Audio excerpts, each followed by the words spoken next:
I need the Advocacy Center because sexual and relationship violence affects everyone. I need the Advocacy Center because I need a community where victims can become survivors.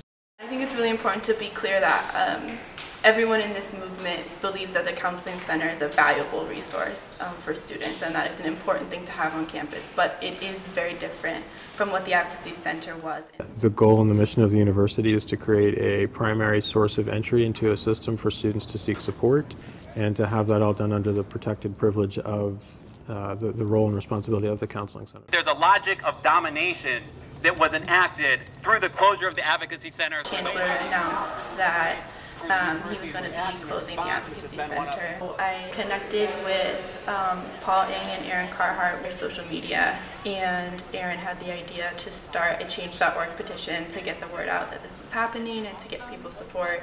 And as part of our efforts to make sure that the students' needs are getting met within this new model, we've developed a sexual and relationship violence response team within the Counseling Center who is staffed by 5 people with specific expertise and background in this area.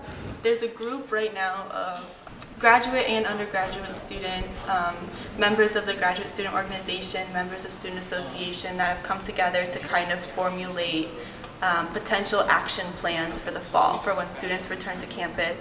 One of the misconceptions that's out there is that students won't go to the Counseling Center, whereas really they have been, and I think the important part for us is to make clear we don't look at this necessarily as a mental health issue, we look at this as a support issue.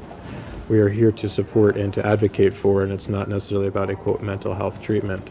And again, students have been using us for that service and that resource for a long time. It's just now that we are the primary office doing that. We believe there's a big difference between counseling and advocacy. This is what an advocate looks like. This is what an advocate looks like. Tell me what an advocate looks like. This is what an advocate looks like. I need the Advocacy Center because they never thought to ask.